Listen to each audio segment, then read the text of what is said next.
Assalamualaikum warahmatullahi wabarakatuh.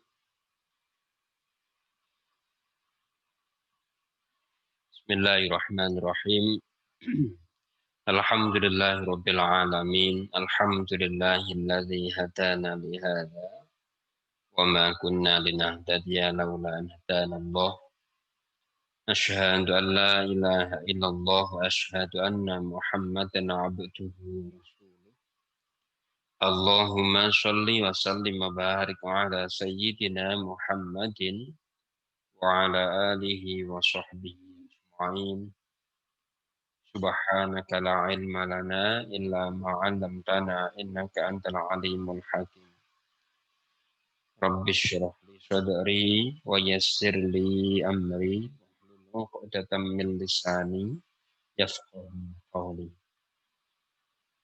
Mari kita awali kajian kita dengan bersama membaca surat Al-Fatihah.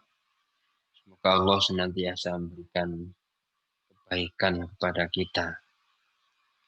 Ila hadur Nabi Mustafa sallallahu alaihi wasallam wa ala alihi wa azwajihi wa dzurriyyatihi ajma'in.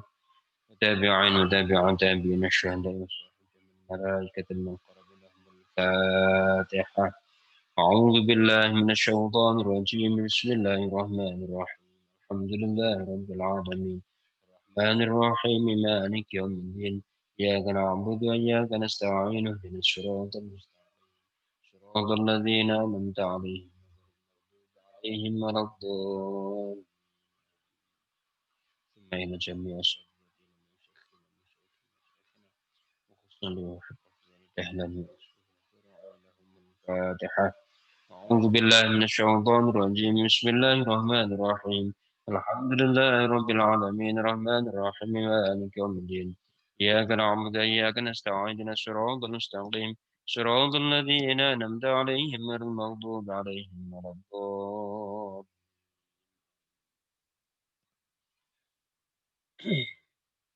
Baik, a'udzubillahi minasyaitonirrajim. Bismillahirrahmanirrahim. Kita teruskan. Sekarang kita masuk ke surah Al-Humazah. Kita baca penjelasan beliau, Prof. Zaini Dahlan, mulai ayat 4 sampai dengan ayat 6 dulu. Bismillahirrahmanirrahim. Kalla layumbadzanna fil hutama. Sama sekali tidak. Sungguh ia akan dilemparkan ke dalam hutamah. Wa ma adraka mal hutamah. Tahukah engkau apa itu hutamah? Narullahil muqadah. Api dari Allah yang selalu menyala. Al-muqadah. Kita baca penjelasan. Ayat ini memperingatkan agar seseorang tidak tertipu dan terjerumus ke dalam mencintai dunia yang berlebihan. Sikap itu akan menyengsarakan karena menjadi budak hartanya. Semangat mencari harta dengan segala cara akan menyuburkan sifat rakus, curang, dan semakin tidak peduli terhadap penderitaan sekitarnya. Nafsu berkuasa dan pamer makin menonjol, angkuh dan mudah tersinggung.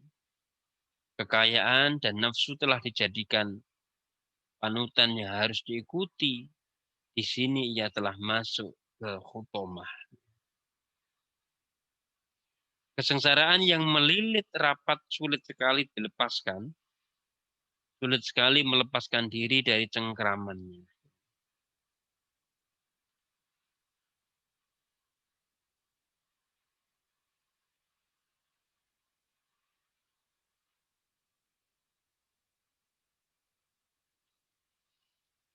Ayat 5 sampai dengan ayat 6. Ayat selanjutnya berbentuk pertanyaan yang mengandung arti dahsyatnya yang dipertanyakan. Apa yang kamu ketahui tentang hutoma? Pengetahuan manusia tidak akan menjangkau karena termasuk alam gaib. Yang jelas hutomah adalah tempat yang serba menyengsarakan dan tidak nyaman. Orang yang demikian akan dilemparkan ke dalam kehancuran yang mencakup kehidupannya di dunia dan di akhir. Hutomah diulang dalam dua ayat ini berturut lalu diikuti dengan jawabannya, yaitu neraka yang terus menyala yang disediakan bagi yang terlibat perlombaan untuk menumpuk harta, berlezat dan berlomba dengan keduniaan, dan tugas manusia yang utama telah dilupakan. Siksa dalam pengertian ayat ini adalah akibat amal perbuatan seorang yang harus ditanggung di akhirat, sedang penderitaan di dunia yang sering dirisaukan pada hakikatnya tanggung jawabnya atas perbuatan yang dilakukan seseorang atau masyarakatnya. Allah tidak menghapus kenikmatan yang diberikan kepada hambanya, kecuali bila sang hamba telah merubah sikap.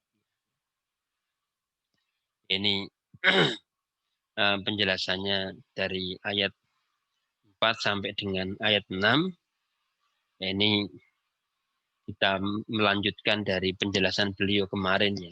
Menegaskan saja bahwa Quran ini diawali dengan, atau ayat ini, surat ini diawali dengan celaan Allah terhadap orang yang suka mencela dan mengumpat. Mencela, mengumpat, kasak kusuk, memfitnah untuk mendapatkan keuntungan materi, dan setelah mendapatkan keuntungan materi dia akan menghitung-hitungnya. Terus di apa namanya? Jama'a malau wa'addatah. Jama'a wa'addatah. Mengumpulkan dan terus menghitung terus. Ada semacam kebanggaan atau semacam kepuasan ketika melihat tumpukan-tumpukan pundi-pundinya di tabungan ini sudah sekian. Itu kebanggaannya ketika melihat nominal tabungannya terus bertambah. Tidak melihat apakah nominal itu memberi guna atau tidak. Itu memang menjadi sifat dasar manusia.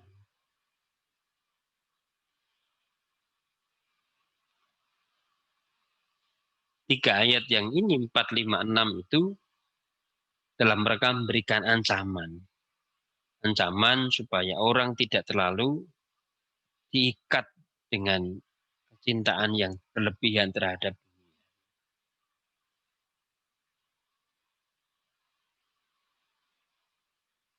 Allati tattali'u 'alal afidah, yang menyengat sampai ke ulu hati, afidah.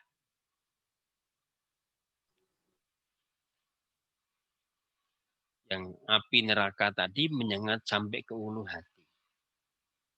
Kalau kita mencoba memaknai yang konteks dunia, siksaan terberat itu ketika menimpa hati. Orang ketika dihadapkan dengan siksa di dunia, itu kan paling berat di kegundahan hatinya. Kalau orang sakit di dunia itu sifatnya fisik saja, itu mungkin tidak lebih sakit ketika yang sakit itu adalah hatinya. Maka ini juga bisa kita maknai allati tattali'u 'alal afidah itu, siksanya neraka itu tembus sampai ke hatinya. Kesengsaraan yang dirasakan manusia di dunia itu, dia merasakan kegundahan yang tidak pernah bertepi, kegundahan yang tidak pernah selesai. Selalu dalam kondisi yang was-was, selalu dalam kondisi yang khawatir. Hidupnya cemas, gitu. Itu kan orang biasanya ketika mengumpulkan harta itu dengan ragam cara yang tidak mengenal lagi halal haram, dia mau menipu dan seterusnya, itu dia menjadi tidak tenang hidupnya. Ke sana dikejar, ke sini dikejar. Ketika terus dikejar itu, berarti dia dalam kondisi yang sebenarnya tersiksa. Maka afidah di sini kita bisa maknai secara maknawi kita di dunia. Bahwa siksaan yang terberat itu ketika kita selalu berada dalam ketidaktenangan. Yang ketidaktenangan itu sebenarnya berlawanan dengan maksud utama tujuan beragama. Karena tujuan beragama itu antara lain supaya hidup manusia itu gembira, bahagia, tenang gitu ya. Dan kalau kita kembali ke ayat itu, qul bi fadlillahi wa bi rahmatihi fa bidzalika falyafrah. Katakanlah dengan karunia Allah dan dengan rahmatnya, yang itu dimaknai, ada yang memaknainya dengan Al-Quran, dengan Nabi, maka hendaknya kamu itu berbahagia. Falyafrahu. Ya memang itu yang dikehendaki dari kita hidup di dunia itu, kita merasakan senang. Falyafrahu. Jadi hidup itu jangan tuntut, celuntruk, sedih, terus seakan-akan rahmat Tuhan nggak pernah menyentuh kita. Falyafrahu. Nah ketika yang terjadi itu kita justru semakin ke sana kemari tidak tenang, ke sana takut dikejar orang, ke sini takut dikejar orang. Kemana-mana kok takut aja isinya, itu kemudahan. Itu tidak sesuai dengan tujuan beragama. Maka orang yang tauhidnya kuat, itu biasanya tidak ada ketakutan apapun. Kan di agama itu, innalladzina qalu rabbuna Allah tsumma istaqamu tatanazzalu alaihimul malaikatu alla takhafu. Supaya kita tidak takut, nggak khawatir. Hidup kita tuh jangan diliputi dengan kecemasan. Nah ini salah satu siksa yang berat itu di dunia itu antara lain adalah ketika kita selalu cemas. Lalu cemas, gulana, takut, takut ini, takut ini. Nggak ada yang ditakutkan. Kalau kita yakin pada semua takdir Allah itu baik, kita akan menjadi apapun itu ya baik. Ketika kita ini, jadi tidak ada istilah kecemasan, kegundahan. Um, Kalau nggak gini seakan-akan sudah habis dunianya, nggak ada. Jadi orang orang beriman itu akan cenderung mengatakan bahwa semua yang terjadi pada dia itu sesuatu yang harus disikapi dengan senang. Maka kul bi fadlillahi wa bi rahmatihi wa bidzalika falyafrah. Maka ketika ada ayat di situ allati tattali'u 'alal afidah, yang nyala apinya itu menyulut, menyengat sampai ke ulu hati. Itu jangan dimaknai hanya nanti di akhirat. Hatimu terbakar karena panasnya api yang menyala. Tapi juga bisa kita maknai bahwa konteks siksaan bagi orang yang culas, menumpuk harta, memfitnah, dan seterusnya, itu justru dia akan tidak akan menemukan ketenangan dalam hidupnya. Dan ketidaktenangan dalam hidup itu sudah sebuah siksa. Kita selalu cemas, gundah dengan masa depan misalnya ya. Gundah dengan ini nanti kalau ini mau seperti aku nanti mau kerja di mana atau apa. Itu sudah sebuah siksaan.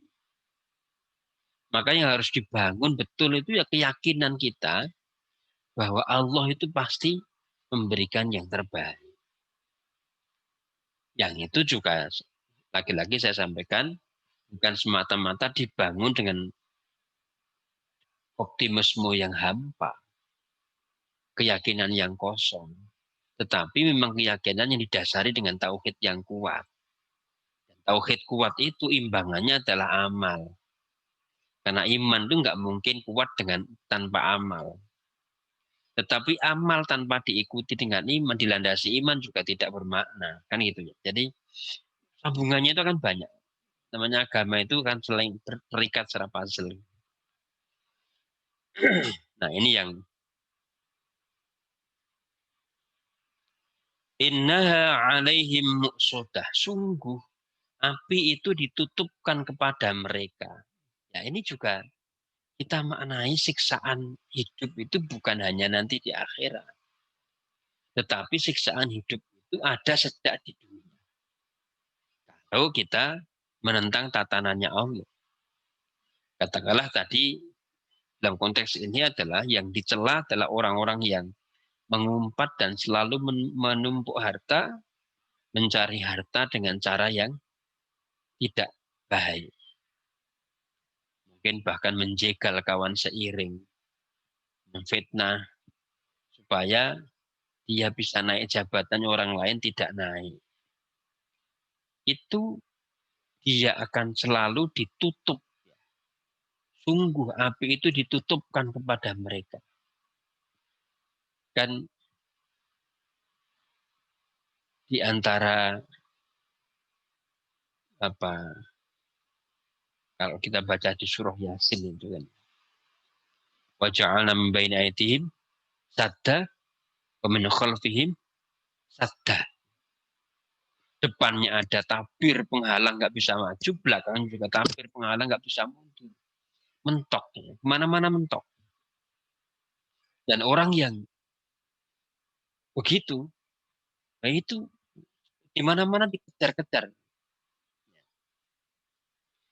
Karena saya mengatakan begini ini karena juga ada dulu yang begitu, karena kasus dia menipu seseorang, dia ditipu untuk membalas itu dia menipu orang lain, dan bahaya. Menipu, balas menipu orang lain, akhirnya dikejar-kejar. Oh, itu. Ya ini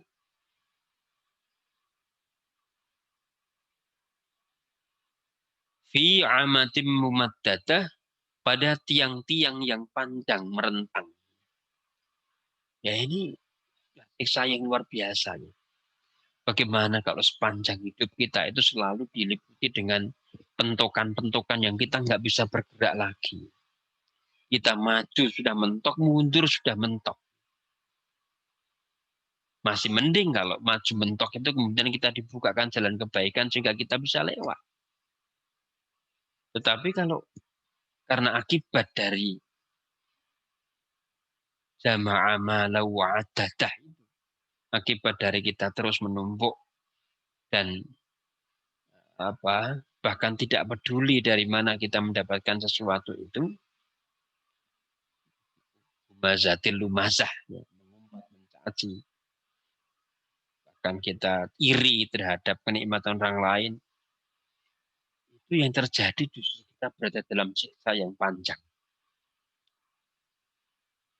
Karena seorang itu, setiap orang sudah ditakdirkan sesuai dengan jalan hidupnya masing-masing. Kita nggak perlu melihat takdir yang ada pada orang lain itu, kita berharap supaya hilang. Ada orang mendapatkan kenikmatan tertentu, kemudian dia berharap, kok bukan aku yang mendapat itu. Kemudian dia eh, gerilya, untuk menggagalkan supaya nggak perlu eh, seakan-akan dia yang paling berhak dan seterusnya. Nah ini penting. Fi amadim mudmaddadah, di tiang-tiang panjang, di tiang-tiang yang panjang merentang. Fi amadin, amad itu kan aimat ya, tiang. Mumaddadah yang panjang. Madda, ya muddu itu kan panjang. Mumaddadah yang panjang merentang, yang tidak pernah berhenti. Dijelaskan panasnya khutomah, menjilat sampai ke ulu hati, pedih dan nyeri. Kepedihan siksa dirasa sejak di dunia karena dibenci dan dijauhi masyarakatnya. Nah ini Prof. ini juga menjelaskan bahwa yang dimaksud dengan uh, ulu hati tadi, siksa sampai ke ulu hati tadi bukan hanya nanti di akhirat, tetapi juga sejak di dunia itu dia dibenci, dijauhi oleh masyarakatnya.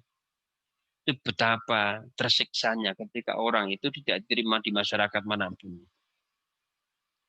Harta yang dicari dengan segala cara yang dicintai dan dipertahankan tidak memberi kenikmatan hidup, tetapi menjadi beban yang menguras kenyamanannya. Sedang siksa akhirat lebih berat, tertutup dalam ruang yang menyengsarakan dan diikat pada tonggak-tonggak yang panjang. Neraka yang tersedia bagi yang penuh dosa digambarkan dalam bentuk yang bisa ditangkap manusia agar timbul rasa takut dan berusaha menghindari. Kenyataan neraka hanya Allah yang mengetahui karena neraka dan surga termasuk yang gaib yang tidak dapat dijangkau manusia yang serba terbatas. Lagi, beliau juga menjelaskan bahwa deskripsi tentang gambaran siksa neraka itu belum senyatanya. Tadi digambarkan nyala apinya sampai ke ulu hati. Dia diikat dalam tiang-tiang yang panjang, yang tidak pernah bertepi. Itu belum gambaran senyatanya. Termasuk ketika ada gambaran-gambaran tentang neraka di ayat-ayat lain, itu juga tidak menggambarkan yang senyatanya. Bukan itu, belum aslinya. Karena wala udhunun ro'at, wala ainun ro'at, wala udhunun sami'at, wala khatara fi qalbin. Prinsipnya di situ. Jadi prinsip neraka surga itu prinsipnya sesuatu yang belum pernah terbayangkan oleh manusia. Kalaupun ada penggambaran di situ semata-mata untuk mendekatkan kepada pemahaman manusia yang sangat terbatas. Ini satu hal yang uh, perlu kita pahami dari konsep deskripsi surga dan neraka. Yang perlu diperhatikan, cinta harta yang tidak terarah akan menyengsarakan manusia dunia dan akhirat. Di dunia dia akan sengsara karena seluruh energinya habis, akan tidak pernah beristirahat lagi, bahkan mungkin sampai mengabaikan kesehatannya. Dan ada ungkapannya bahwa banyak orang ketika muda itu dia menghabiskan usia untuk bekerja sampai mengabaikan kesehatannya. Ketika sudah mendapatkan harta, dia habiskan hartanya untuk membeli kesehatannya. Memang bolak-balik saja.